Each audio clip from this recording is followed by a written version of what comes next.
Nosso café com a Nutri. A caneca de gatinho tão linda que eu ganhei. Tem uma coisa que eu amo, são canecas. São lindas, né? E úteis, o que é melhor. Bom dia, Nicole.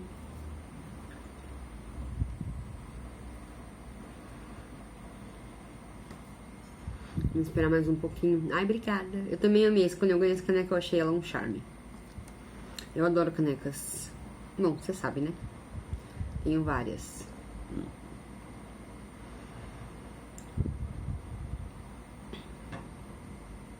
Bom, eu vou começar a falar um pouquinho sobre colesterol, que foi a sugestão da Elisângela nos stories. E é interessante falar principal. O colesterol, ele é uma coisa que todo mundo tem, né? A gente vê muito, é muito comum a gente ver pessoas dizendo assim, fulano ou beltrano tem colesterol. Mas todo mundo tem colesterol, né? O nosso fígado é o órgão responsável pela produção do colesterol, nós somos animais. Então o nosso fígado tem essa responsabilidade de produzir colesterol, porque o colesterol ele é necessário para a composição hormonal, para a composição celular do nosso corpo, do nosso organismo. E existem níveis aceitáveis, adequados de colesterol. E tranquilo, vamos levando e por aí vai, né? E aí a gente tem que fazer exames periódicos, cada 6 meses ou 1 ano, depende da situação, para justamente manter um nível adequado de colesterol na corrente sanguínea, né? O colesterol é um tipo de gordura que o nosso fígado produz para compor hormônios e células, alguns tecidos, né, neurotransmissores e por aí vai. E o problema maior do colesterol não tá no colesterol em si, mas na quantidade dos tipos de colesterol, que é, né, o HDL, que é aquele colesterol que a gente chama de colesterol bom, que é o colesterol protetor, que é a fração protetora do colesterol, cardioprotetora, e tem a fração ruim, que é o LDL, né, que é aquela fração que a gente chama de colesterol ruim. Não existe um colesterol bom e um colesterol ruim, colesterol é colesterol, né? Existem os tipos, e aí a gente vai controlando a quantidade de cada um para que a gente tenha mais da fração boa, da fração cardioprotetora, e menos da fração que é mais deletéria, né? Que é o tal do LDL.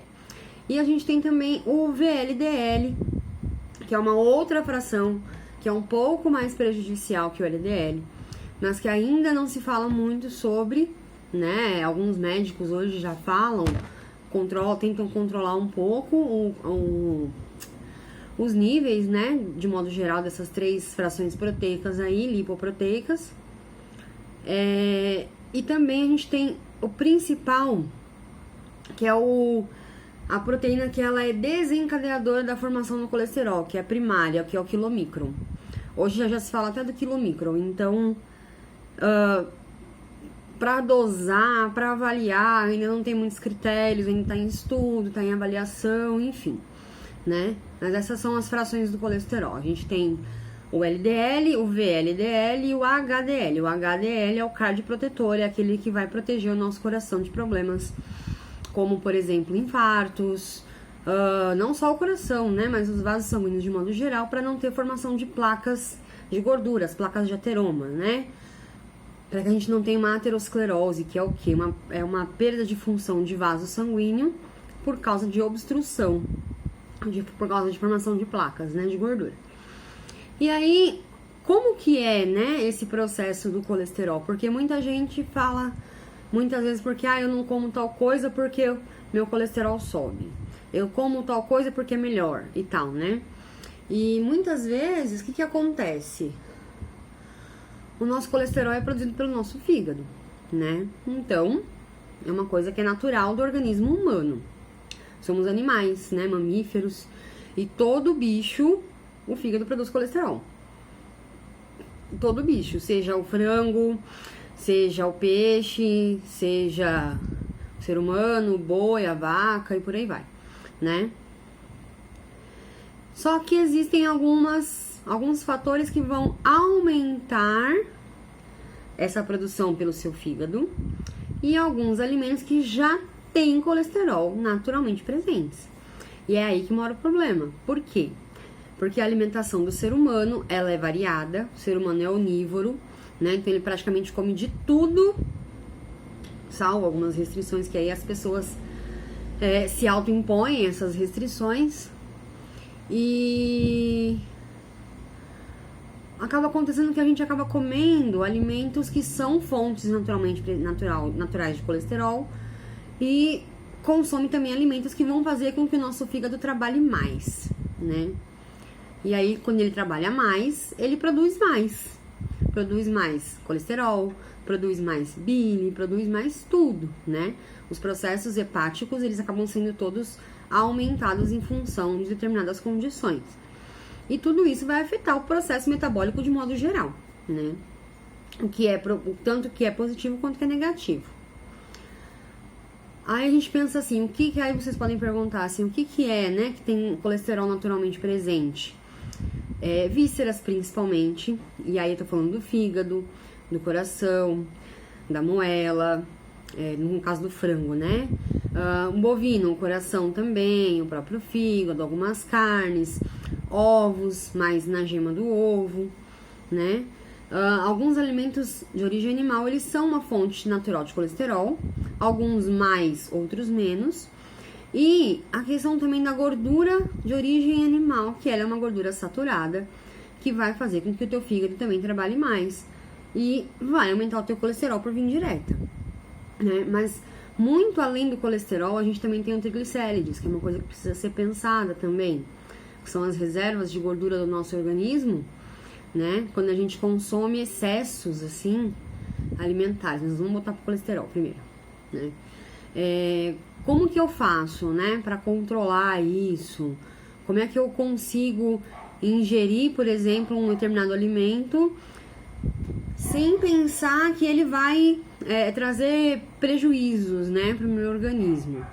Então, o colesterol, a gente consegue controlar o nosso organismo com, muitas vezes, atividade física e uma alimentação rica em fibras, né? Uma alimentação mais natural, mais caseira, com menos produtos industrializados, especialmente industrializados à base de gordura, né? Ou que tenham grandes quantidades de gordura na composição, como, por exemplo, biscoitos, de modo geral, especialmente os recheados, mas muitos biscoitos, né? De modo geral, aí, biscoitos creme cracker, água e sal, maisena, leite, os cookies industrializados, tudo isso acaba aumentando o nosso colesterol por via indireta, porque tem muita gordura trans, e gordura trans estimula o fígado, e aí o fígado só vai, né?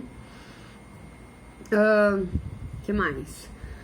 Industrializados, aí a gente tem os macarrões instantâneos, a gente tem os pratos prontos congelados, a gente tem uma série de alimentos, hambúrgueres, embutidos, né? Que é tudo ultraprocessado, são alimentos com níveis de processamento muito altos e adição de diversos aditivos, diversas substâncias químicas que vão trazer pra gente alguns prejuízos. Então a gente tem que tomar cuidado com as quantidades. É proibido ingerir? Não, não é proibido ingerir.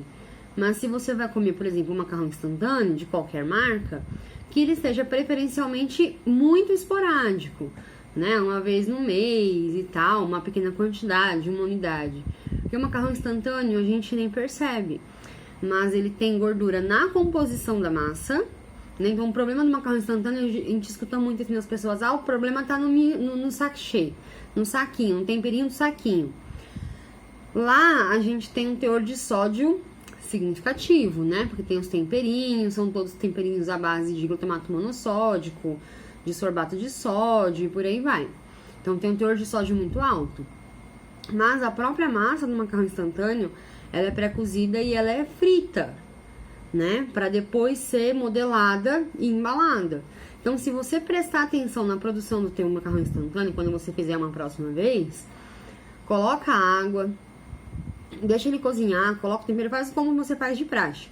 Mas deixa um restinho do caldo, né, bem entre aspas ali, a água do cozimento, na panela e deixa esfriar até o outro dia.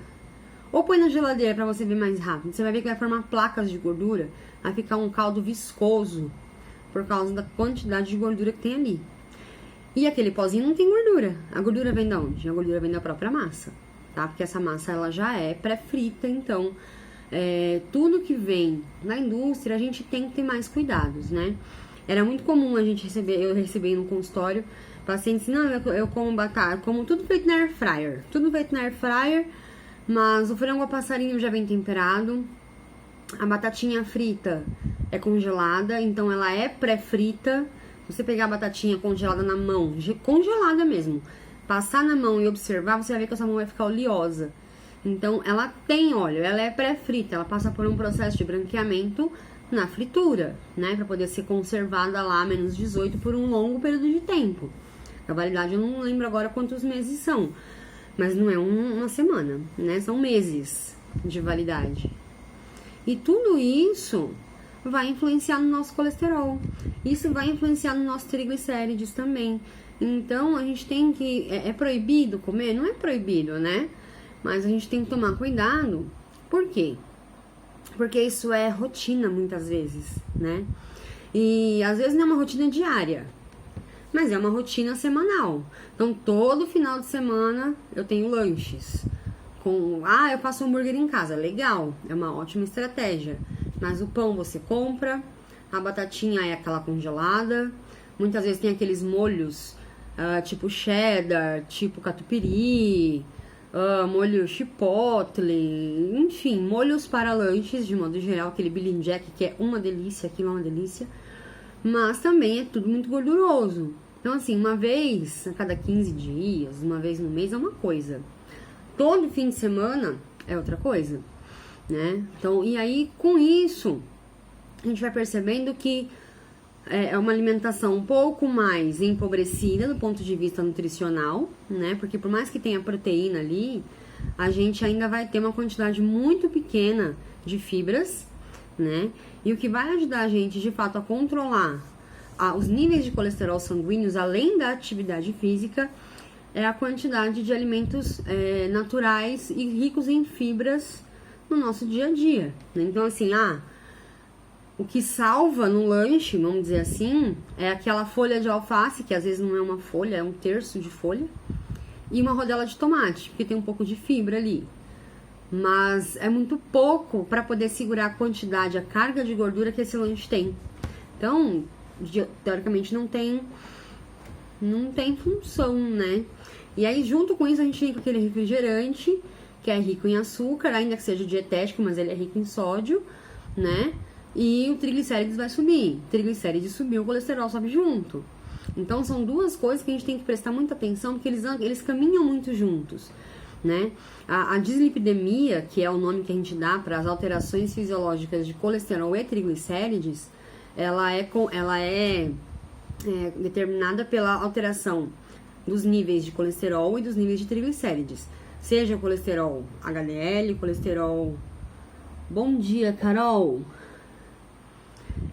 Colesterol HDL, LDL, VLDL, não importa. O colesterol total, especialmente do tipo LDL alto, se ele tiver junto com triglicérides alto, isso tem um risco cardiovascular muito grande. Então, a gente precisa ter cuidado nas coisas que a gente consome no nosso dia a dia, né? Não é porque ele pode causar prejuízo que eu não vou consumir. Agora, eu vou consumir esporadicamente, pequenas quantidades. Uma outra coisa que era super comum aparecer em consultório, né? Pessoas, como eu trabalho com idosos, essa é a minha especialização.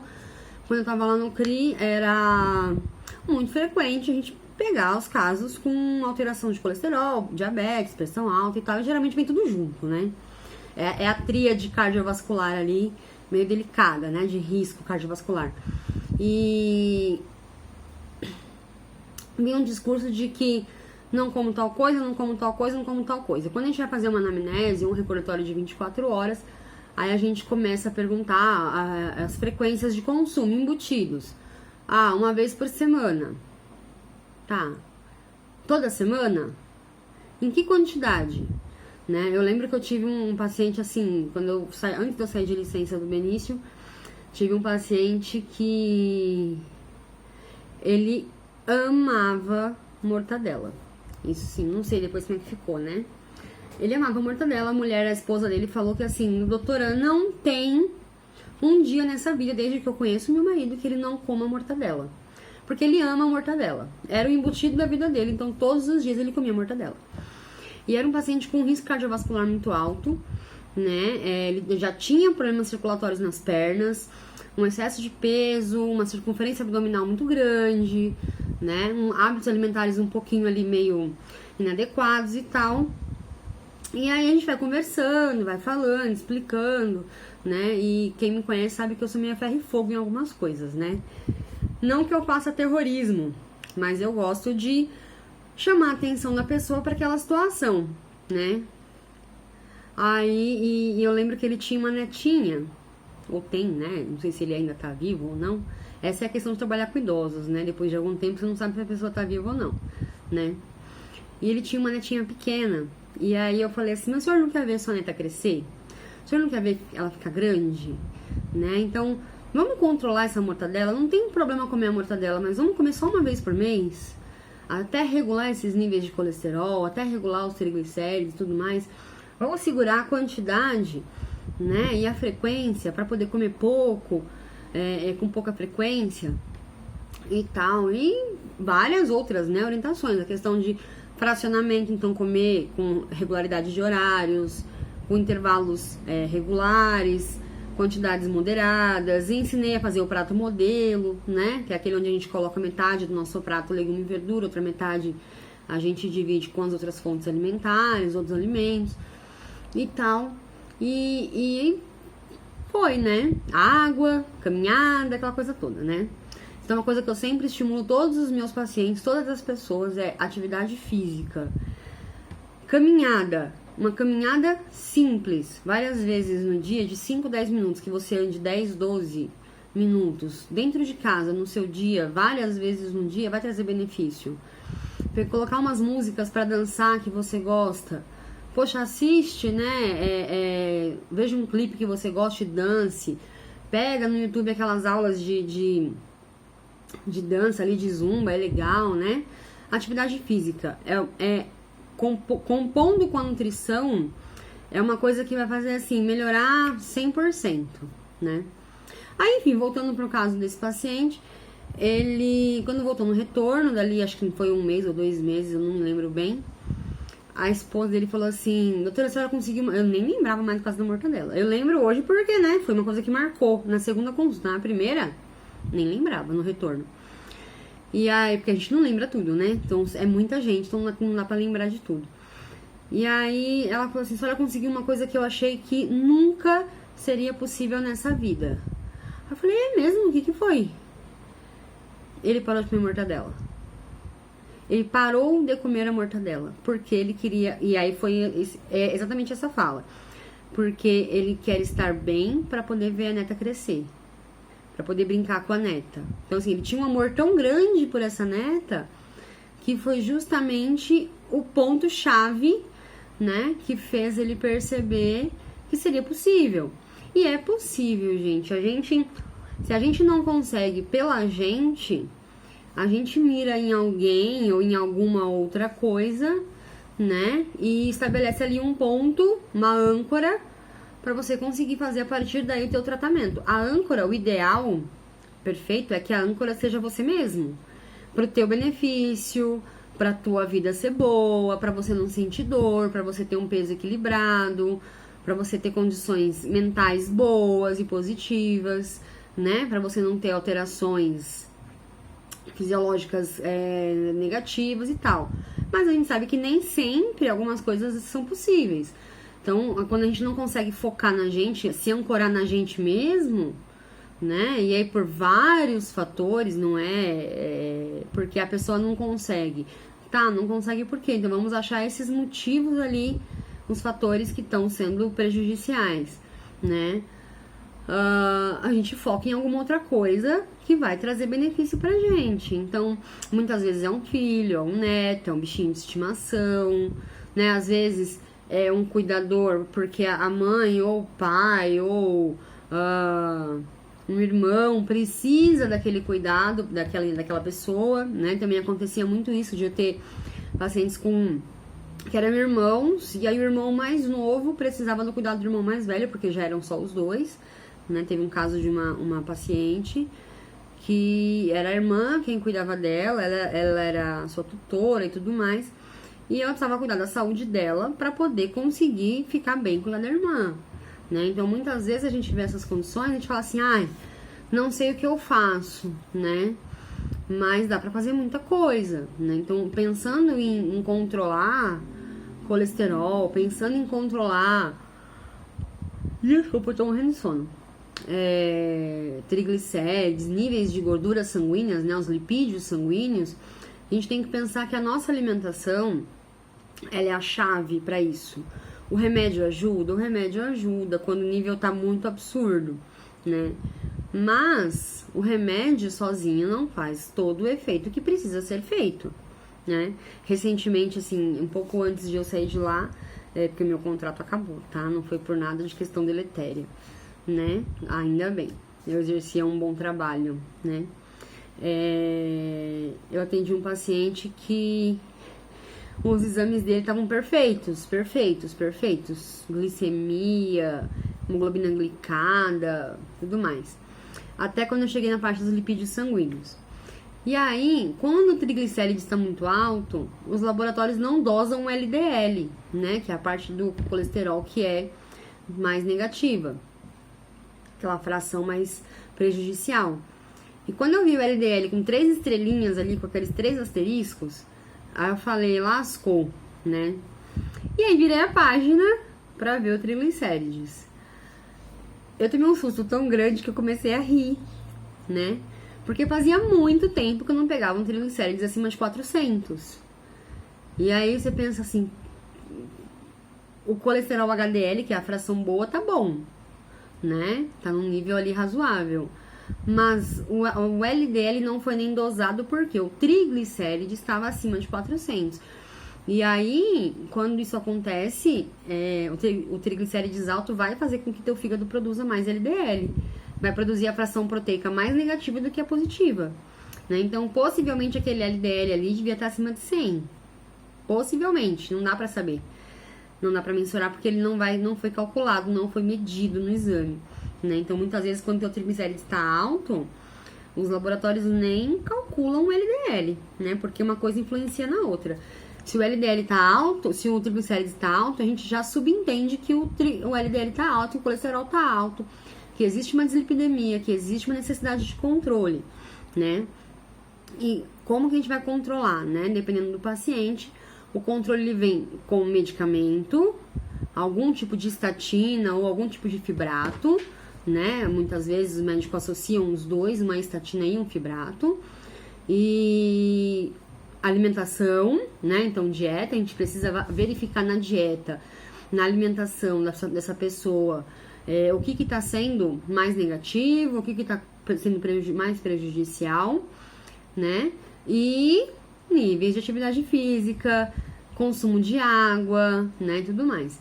Aí você pega muitas vezes nesses casos um paciente onde ele tem alto consumo de algumas proteínas de origem animal que são ricas em gordura, principalmente gorduras do tipo saturadas, né, que são as que mais aumentam o colesterol e o triglicérides.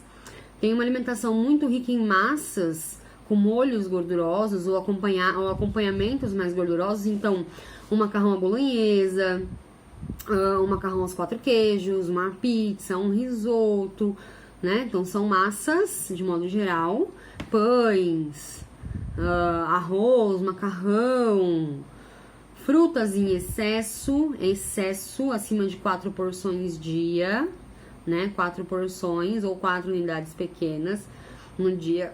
Acima disso, se for muito frequente, pode sim aumentar teu triglicérides a longo prazo. Lógico que não é de um dia para o outro, tá, gente? Esses aumentos de colesterol e triglicérides, eles não acontecem de um dia para o outro. eles ocorrem aí por um período de tempo, né, de consumo alimentar inadequado, né, ou ali meio desregulado. Então a gente tem que pensar nesse sentido. Gorduras saturadas, excessos de carboidratos, porque vai subir triglicérides, sobe colesterol junto, né? Excessos de carnes gordurosas, excessos de produtos industrializados ricos em gordura trans, né?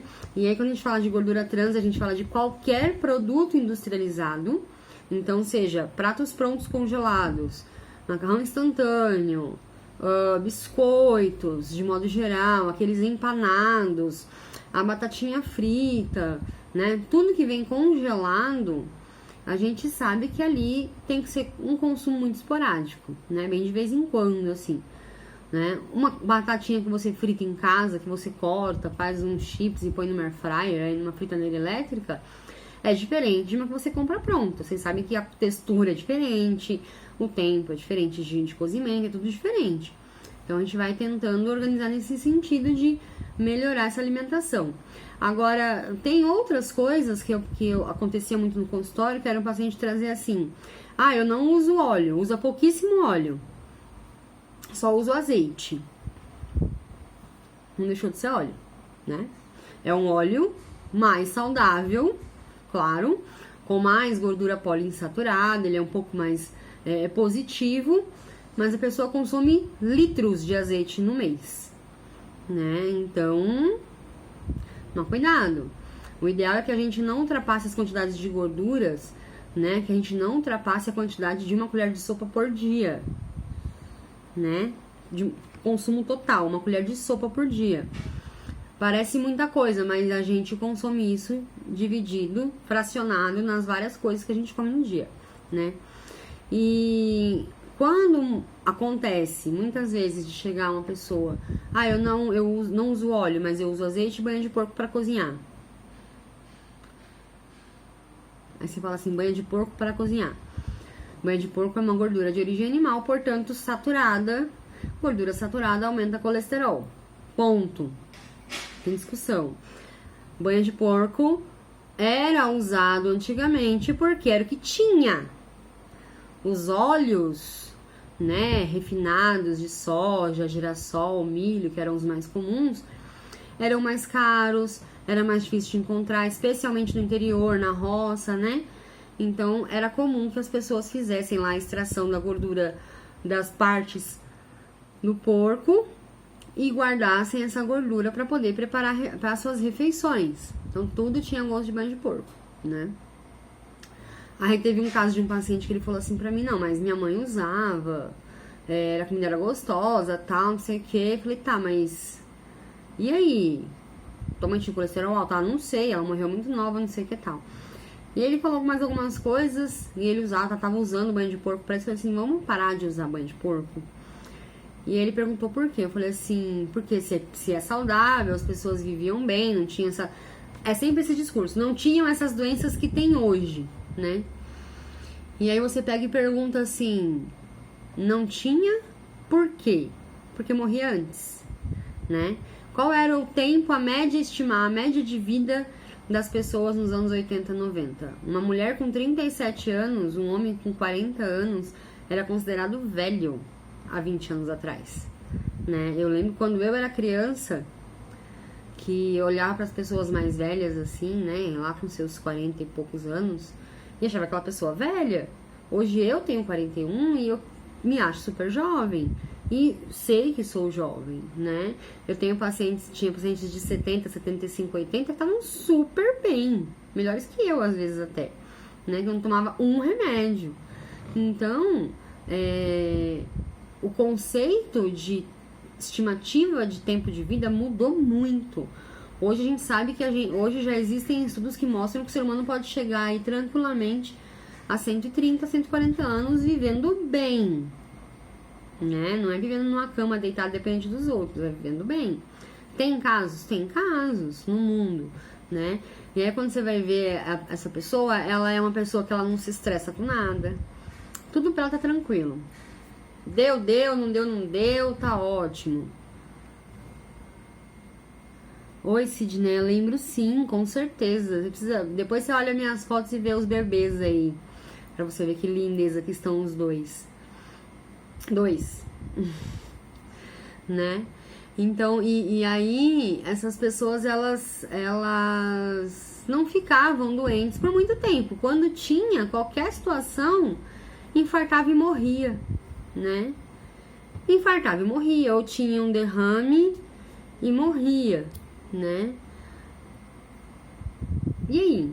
Hoje a gente tem pessoas que têm 1 infarto, 2 infartos, 3 infartos, faz ponte de safena, faz troca de válvulas mamárias, faz não sei o que lá, faz cirurgia daqui, faz cateterismo, faz não sei o que lá, e tá bem em uso de 2, 3, 4, 5, 6, 7, 8, 10 medicamentos diferentes, mas tá bem, tá andando, tá se movimentando, tá falando, tem sua independência, tem autonomia, né? E é interessante a gente observar isso, que antigamente não tinha isso. Quando a pessoa infartava, ela ficava na cama, né? Ou tinha um derrame lá, um AVC, que hoje a gente sabe que não é exatamente um AVC, é um AVE, né? Um acidente vascular encefálico, que pode ter um comprometimento largo, né? Então pode comprometer muitas questões físicas, fisiológicas, pode para essa pessoa ficar numa cama, né? E pode matar, então vai depender muito da situação. Eu falava assim, né? O problema não é você ficar doente. O problema não é você morrer, porque morreu, tá morrido, né? Não dá pra fazer mais nada depois que a pessoa morre, né? Você vai sentir saudade, vai sentir falta, vai lamentar a perda da pessoa e tal. Mas ela não vai ficar numa cama dependendo dos seus cuidados, né? Ou dos cuidados de qualquer pessoa que seja. E aí a gente tem essa questão, né, da dependência e da perda de independência, da perda de autonomia por conta dessas situações metabólicas, derrames, infartos e, né, coisas que comprometem a independência e a autonomia daquela pessoa, que está muito relacionada à alimentação inadequada, a níveis extremos de estresse, ansiedade, preocupações e afins, falta de atividade física, né, e baixa ingestão de água, porque quando a gente bebe pouca água, a gente se movimenta pouco, tudo que nosso corpo faz é fazer reserva, né? Qual o melhor óleo? O melhor óleo é o óleo vegetal líquido, né? Óleo é sempre líquido, então pode ser o de soja, pode ser o de girassol, pode ser o de milho, de canola, ou de algodão, que você achar mais interessante para o teu bolso, para o teu paladar. Pode ser o azeite, que é um óleo de oliva, né? Pode ser um óleo de algodão, pode ser um óleo de arroz, pode ser um óleo de gergelim, né? Pode ser um óleo de amendoim. A gente tem vários tipos de óleos hoje usados para culinária. Os mais comuns são soja, girassol, milho e canola, né? A gente acha com mais facilidade, tá mais dentro do nosso bolso ali. O de soja é o mais barato, é o mais comum. Aí vai vir alguém falar assim, mas o óleo de soja é transgênico, né? É transgênico, não é gordura trans, gordura modificada quimicamente, é transgênico. Porque toda a nossa soja é produzida no Brasil, milho, soja, tomate, feijão, arroz. Brasil tem altíssima produção de transgênicos, então basicamente quase todos os nossos alimentos são transgênicos. E não existe estudo nenhum que diz que alimento transgênico causa câncer. Não existe estudo nenhum que seja confirmativo. Existem as possibilidades, né? Mas nenhum estudo disse de fato, afirmou com plena certeza, com convicção, com estrutura técnica científica nesse estudo para dizer que um alimento transgênico causa câncer, né? Um alimento transgênico causa XYZ coisas, isso não existe. Então, se você gosta do óleo de soja, usa óleo de soja. Se você gosta do óleo de girassol, prefere, pode comprar, pode consumir, usa o de girassol, usa o de milho. Margarina é feita à base de óleo de soja, né? A margarina hoje não é mais hidrogenada. ela não é hidrogenada. Ela passa por um processo de modificação chamado de interesterificação. Não é hidrogenação, é diferente. Né? Quem tem mais de 30, talvez 35 aí, vai lembrar que as margarinas, antigamente, quando ficavam na geladeira, elas ficavam muito duras mesmo. Né? É exatamente aí que eu tô entrando, Sidneia. A margarina, antigamente, ela ficava na geladeira, ela ficava dura, igual manteiga, né? Tanto é que antigamente tinha os bolos de glacê. Já vou entrar na confeitaria, vou puxar a sardinha, né? Os bolos feitos com glacê de manteiga, entre aspas, não era manteiga, era margarina batida com leite condensado. Isso eu lembro, eu adorava comer aquilo era uma delícia, né? As margarinas antigamente, elas ficavam duras quando ficava na geladeira, igual manteiga. E elas demoravam muito para derreter, demorava muito para atingir um ponto ali de pasta, né? De ficar mais macia para você conseguir passar no pão e tal. Tanto que é muito comum, era muito comum a gente comer em grande quantidade antigamente por causa disso. Hoje, mesmo que você coloque essa margarina na geladeira e ela fique numa temperatura muito baixa, ela ainda vai ser pastosa. Então, o processo de produção da margarina mudou, né? Do ponto de vista colesterol, controle de colesterol e triglicérides, a margarina é melhor do que a manteiga, né? E aí vai depender do ponto de vista. Por quê? Do ponto de vista controle de colesterol e triglicérides, a margarina é um óleo vegetal que não tem gordura saturada assim, em quantidades significativas. Todo óleo tem uma quantidade de gordura saturada, mas o óleo de soja, milho, girassol e canola tem pouquíssima gordura saturada. Tem muito mais as gorduras saudáveis, né? As mono e poliinsaturadas. Então, do ponto de vista controle de colesterol e triglicérides, melhor a margarina em pequena quantidade. Sempre em pequena quantidade. Do ponto de vista nutricional, que tem mais vitaminas, mais minerais, que tem mais sabor, né, que é mais natural, é a manteiga. Então, se você gosta de margarina e gosta de manteiga, o que você pode fazer? Alternar. Um dia uma, outro dia outra, né? Ah, hoje eu quero comer tal coisa, então eu vou comer com manteiga. Hoje eu vou fazer tal coisa, então eu vou fazer com margarina.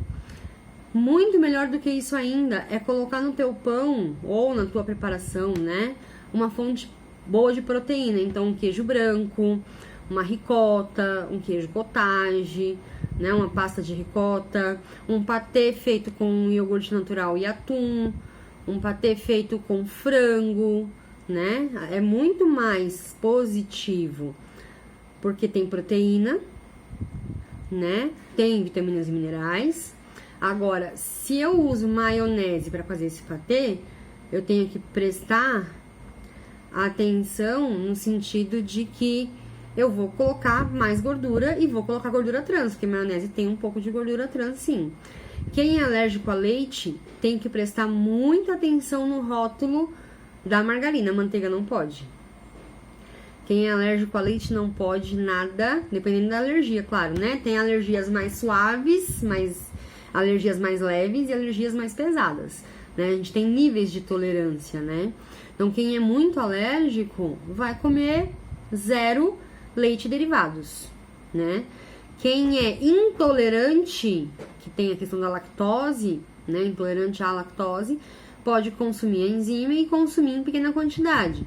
Agora, se você tem alergia, é um processo imunológico, não é recomendado nem manteiga, nem leite, nem iogurte, nem queijo de nenhum tipo, nada derivado de leite, né? E tem que prestar atenção no tipo de margarina, se essa margarina não tem leite. Hoje em dia, a maioria das margarinas, elas têm uma quantidade ali ou de soro de leite, ou de leite em pó, ou de leite mesmo, ou de creme de leite. Então, nesse caso, como você é alérgica a leite, você vai ter que fazer patê com frango, vai usar ovo, se não for alérgica a ovo também, porque às vezes é concomitante, né? Alergia ao ovo e ao leite, às vezes acontece bastante, assim.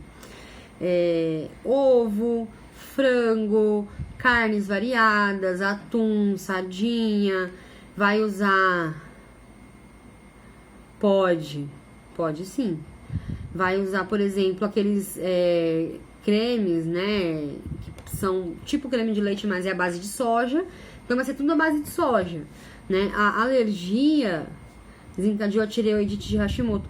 Pode acontecer, ou pode acontecer o inverso também, porque assim, quando a gente tem alteração na tireoide, a gente pode alterar todo o nosso metabolismo.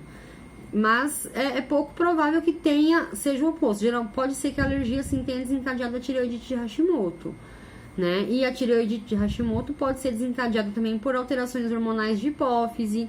Tem que verificar assim a produção, né, de alguns hormônios na hipófise não está em excesso, estimulados pela hipófise não está em excesso, se não está faltando iodo na tua alimentação, né?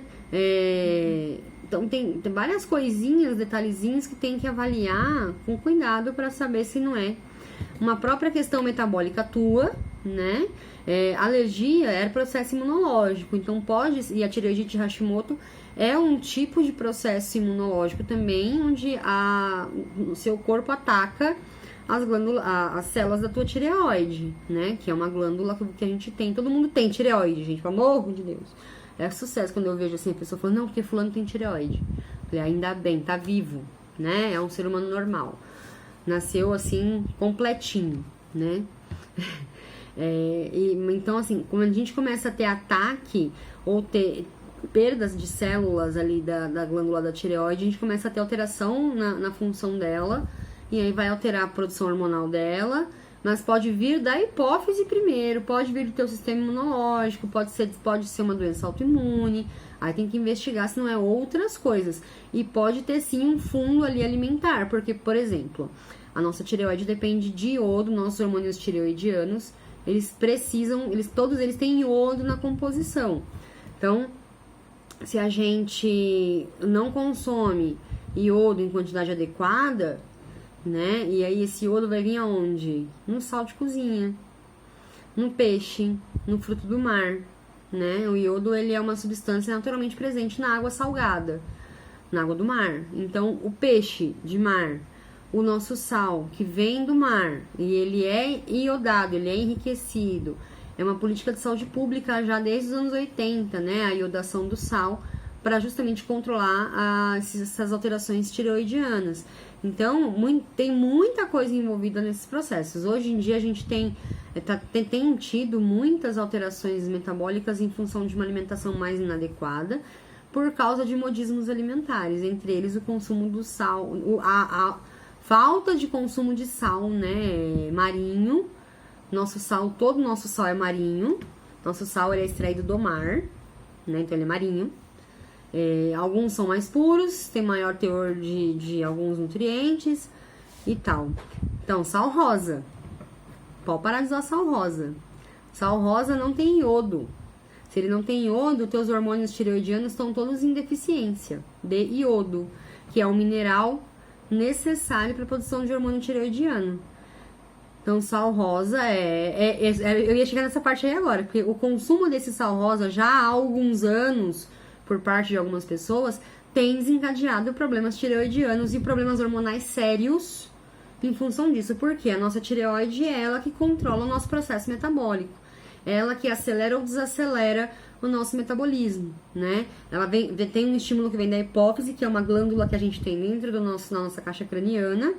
A hipófise produz hormônios, manda esses hormônios lá, um estímulo para a tireoide, que é o tal do TSH, né? E a tireoide vai usando iodo e outras substâncias, ela vai produzir hormônios que vão fazer o nosso organismo funcionar de maneira adequada. Ela manda todos os estímulos necessários lá para fazer com que o nosso corpo funcione bem. Só que se eu não tenho iodo em quantidade suficiente, o meu TSH vai ser pouco, ou a sua hipófise vai começar a produzir muito para poder fazer a estimulação da sua tireoide. Não vai dar certo, a tua tireoide não vai produzir hormônio em quantidade adequada, ou vai produzir mais ou menos, e mesmo assim não vai ter eficácia porque ele tá deficiente, né? É como se ele não tivesse uma perna, então ele vai chegar num ponto e dali ele para, entendeu? Então para de usar o sal rosa, volta teu consumo normal pro sal iodado, né? Inclui no teu dia a dia ali, pelo menos uma vez por semana, ou umas 2 vezes por mês ali, um peixe marinho, uma tilápia, um São Peter, cação, salmão, bacalhau, sardinha, arenque, tainha, né? Peixes que vêm de mar, não de rio, tá? Pelo menos uma vez por semana ou a cada 15 dias, né? Além de tudo, além do peixe ter iodo, ele tem outros componentes, ele tem gorduras poliinsaturadas super positivas, o salmão principalmente. Quando a gente fala de excesso de peso, o salmão, a gente tem que tomar cuidado com o salmão, porque ele é uma carne muito gordurosa. É um animal, então tem um pouco de gordura saturada também. Mas tem muitos benefícios na carne do salmão, né? Salmão, cação, atum, né? Peixe branco, tem pescada, tem tilápia, tem São Peter, que é um tipo de tilápia, tem arenque, tem bacalhau fresco, né? Tem tainha. A gente tem vários peixes aí de origem de mar que dá pra gente consumir com mais frequência, mesmo que seja um atum em lata, né? Não deixou de ser atum porque tá enlatado. Claro que preferencialmente o atum ao natural, né? Em pedaço ali, mas uma vez por semana, né? E para de usar o sal rosa, sugestão, usa o sal marinho normal. Tem sais mais naturais, a gente tem o sal marinho de Mossoró, que, se eu não me engano, é de Mossoró, que ele é integral, vamos dizer assim, né? Mas assim, qualquer marca de sal, que seja normal, um sal normal, que tenha lá sal iodado escrito na embalagem, vai trazer benefício para você, tá? A tireoidite Hashimoto pode ter essa origem também, a falta de consumo do iodo, né? E isso pode desencadear um processo metabólico que pode afetar o teu sistema imunológico e causar alergia a determinados tipos de alimentos, porque a tireoide mexe em tudo, né? Inclusive nas alterações de colesterol. Geralmente, quem tem alteração de tireoide tem colesterol alto ou limítrofe, tem triglicérides mais elevado, né? Tem um metabolismo um pouco mais lento e aí precisa de mais atividade física para a coisa funcionar com mais eficiência. Tem intestino mais preso, então a alteração da tireoide, ela mexe em tudo no nosso corpo, né? Alterou a tireoide, você vai afetar uma série de coisas do teu organismo. Então, teu intestino vai ficar mais preguiçoso, você pode ter aí uma constipação, né? Um intestino mais preso, com mais frequência, e aí isso vai exigir mais fibra e mais movimentação física, né? Quer que o intestino funcione bem, é beber água, comer fibra e andar, caminhada, não é correr, não, é andar, o máximo que puder andar, né? Que mais? Vai provocar alteração de colesterol, vai provocar alteração de triglicérides, vai provocar alteração de humor. Então já tem hoje muito estudo corroborando teses de depressão, crises de depressão e ansiedade associadas com problemas tireoidianos.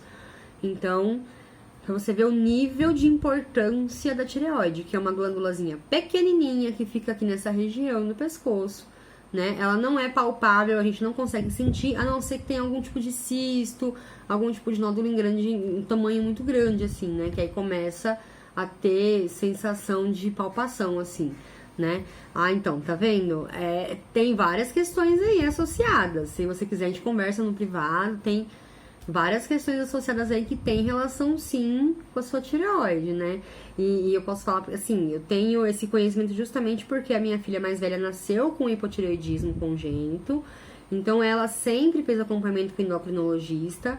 Hoje é considerada curada, tal, né? Parou de usar medicação aos 2 anos de idade, mas ela tem uma labilidade emocional muito grande, então uma hora ela tá muito eufórica, outra hora ela tá muito deprimida, outra hora ela tem crise de pânico, né? O intestino é mais preso, apesar de evacuar todos os dias, né? Não é evacuar todo dia que define se o seu intestino é preso ou não, é a qualidade das suas fezes.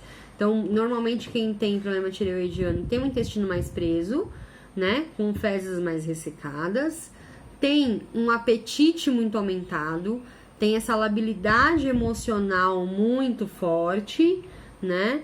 Tem muitas vezes uma falta de sono ou um sono excessivo. Então a gente vai tudo para os extremos, né? E colesterol vive ali limítrofe. Colesterol ele vive ali no limite do limite.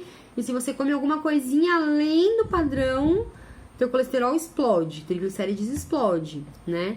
E eu comecei a falar da banha do porco e parei na banha do porco, né? E tinha uma outra coisa que é super comum aí, você falou do sal rosa, falei da banha do porco. E tem uma outra coisa super comum que as pessoas estão usando hoje em dia para cozinhar, para fazer preparações doces, salgadas, e tem gente que põe em tudo, põe no arroz, põe no feijão, põe em tudo, que é o óleo de coco, né? O óleo de coco é uma das fontes vegetais de gordura saturada. Para vocês terem ideia, né, baseado na composição centesimal do óleo de coco, a gente tem tabelas de composição centesimal que avaliam a composição mesmo dos alimentos. Então, a gente tem o pequi, o coco e a palma. O óleo de palma, que é o óleo que tem, adivinha onde? Na Nutella. Na Nutella tem uma grande quantidade de óleo de palma, né? E alguns chocolates, algumas barrinhas de proteína industrializadas também tem grandes quantidades de óleo de palma. Óleo de palma é saturado, que é o dendê, né? O dendê quando ele é refinado, ele vira o dendê. Então, óleo de palma, coco e pequi são as 3 fontes de gordura, né, de origem vegetal, que tem grandes quantidades de gordura saturada. E hoje em dia, o consumo do óleo de coco, ele tá muito intenso para alimentação.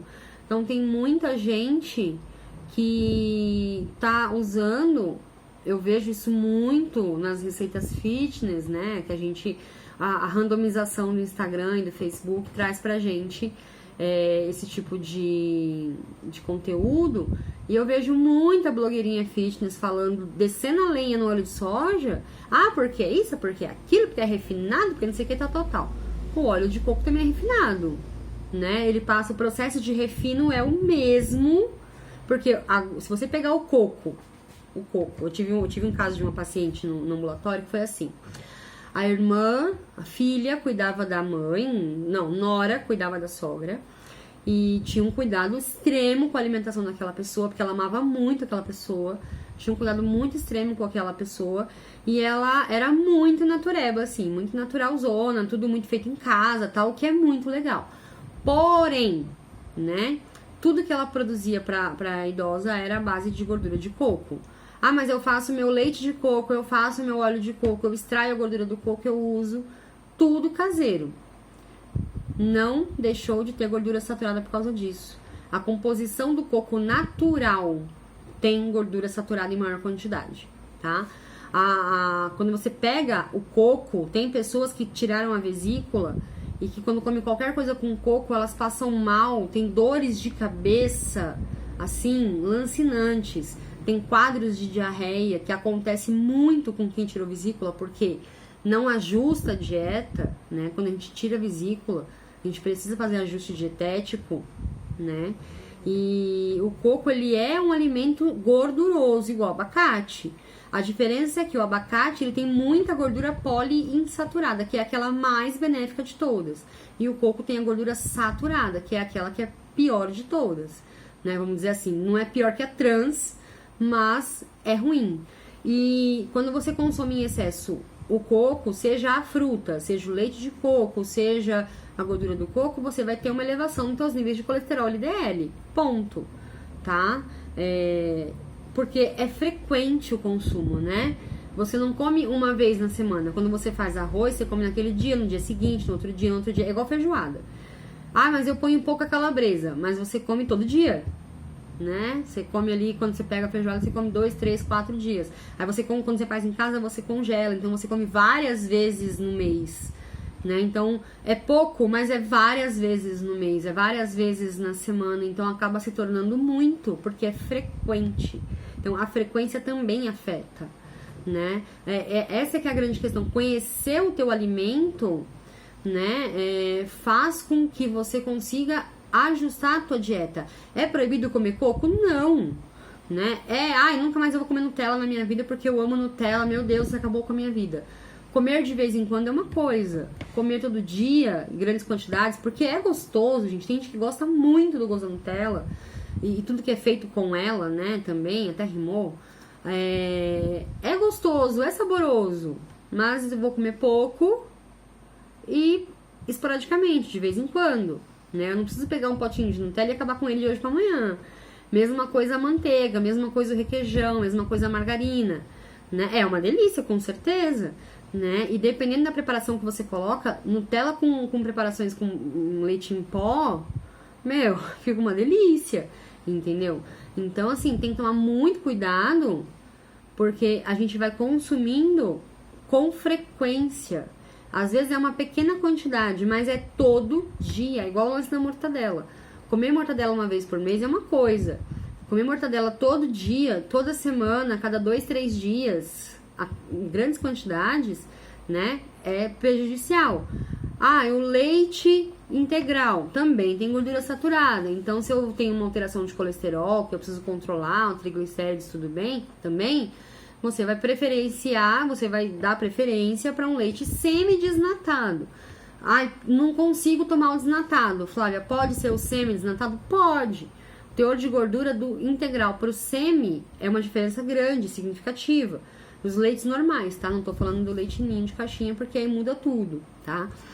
Então, a gente tem que tomar cuidado, é por isso que é legal conhecer os seus alimentos, para quê? Para que a gente consiga ter essa noção de que eu posso comer de tudo, desde que eu coma pouco, com baixa frequência, se eu tenho que fazer controle de colesterol e triglicérides.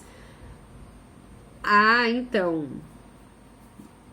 teve uma paciente minha que entrou com essa questão de leite vegetal, de castanhas, de modo geral, né? Nozes, amêndoa, castanha de caju e tal. É gordura do mesmo jeito, ele é um leite mais gorduroso e ele pode aumentar teu triglicérides, tá? Então, leite à base de oleaginosa, amêndoa, castanha, nozes, amendoim, que são oleaginosas, né? Tem maior teor de gordura. Do ponto de vista, preciso perder peso. Vou reduzir teor de gordura de modo geral, de toda a minha alimentação, né? Então, eu vou usar um leite de vaca, ou eu vou usar um leite à base de soja, ou eu vou usar um leite de aveia. Não precisa ser um vegetal de amêndoa, se você gosta, ok. Se não tem problema de colesterol e triglicérides, também ok. Sim, por conta que tem alergia no leite de vaca.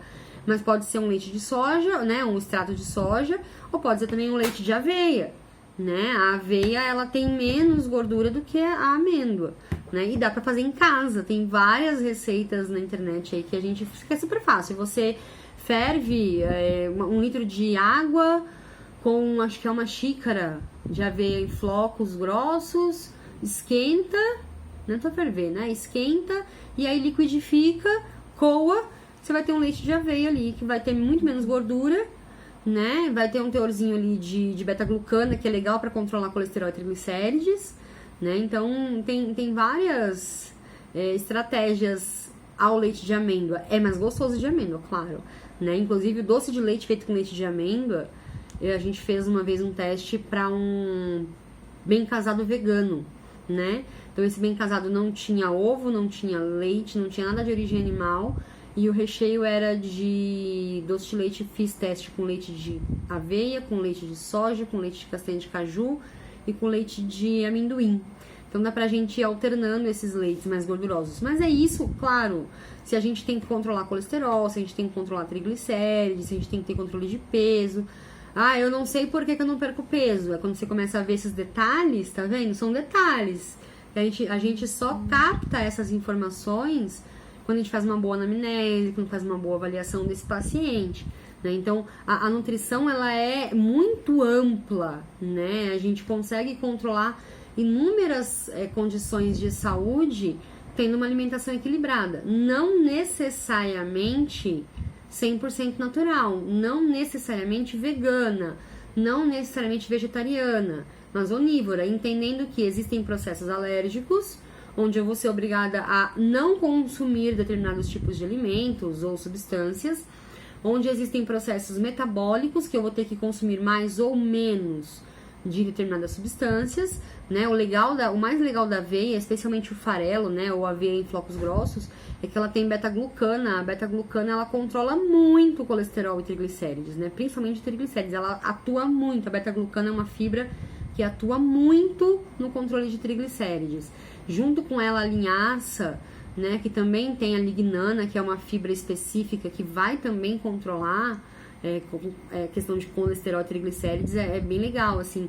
Essa é até uma estratégia que eu uso bastante com pacientes com dislipidemia, que é fazer o farelo de aveia associado com linhaça e ou germe de trigo, ou castanha do Pará, ou semente de gergelim, porque tem vitamina E, que é um antioxidante super potente, né, que ajuda também nessa questão de perdas celulares e tal, e controles, né? Então, é interessante que vocês veem que o colesterol, a gente tem uma série de estratégias que a gente tem que pensar, né? Se eu não tenho, então, alteração de tireoide, que afeta o colesterol, se eu faço atividade física, que afeta meus níveis de colesterol e triglicérides, se eu bebo água em quantidade suficiente, aí no mínimo aí uns 8 a 10 copos de água de 200, 250 ml por dia, todos os dias, né? Ou praticamente 6 dias na semana, todos os dias ou quase todos os dias. Se eu me alimento com fibras, se eu consumo poucos alimentos fontes de gordura saturada, né? E aí eu tô falando de óleos vegetais à base de soja, girassol, milho, canola, né? Se eu tenho uma alimentação variada, se eu como mais legumes e salada de folhas do que carnes gordurosas, se quando eu como uma pizza, se quando eu como um bolo confeitado recheado é de vez em quando, é uma quantidade moderada, né? Porque você vai em aniversário, você come bolo, come brigadeiro, come doce, come não sei o que lá, toma refrigerante. Se você toma refrigerante, claro, né? Mas isso é esporádico, não é todo dia, né? Então é de vez em quando. Então, comer de vez em quando também faz parte de um processo. Então, tudo isso vai trazer benefícios a longo prazo. Bis não dá para comer um só mesmo. A gente come mais do que deveria, sim. Mas é aquela coisa, é só não ter em casa com frequência. Se tiver em casa com muita frequência, você vai comer mais do que você precisa ou gostaria, né? Isso você tá falando com uma chocolatra aqui inveterada, adoro chocolate, como todos os tipos de chocolate, e por isso que é importante a gente ter noção de que a gente pode, desde que eu coma pouco e de vez em quando. Certo, gente? Tem perguntas sobre colesterol, triglicérides, precisa de ajuda para alguma coisa, com alguns controles, manda mensagem no particular. Nossa live vai encerrando aqui, vai ficar disponível no feed e vou deixar também no canal do YouTube para ajudar, tentar, né, fazer esse canal virar, porque é mais difícil lá do que aqui, tá bom? Um beijo para vocês, uma boa quarta, que seja um bom dia para todos aí. Grande beijo.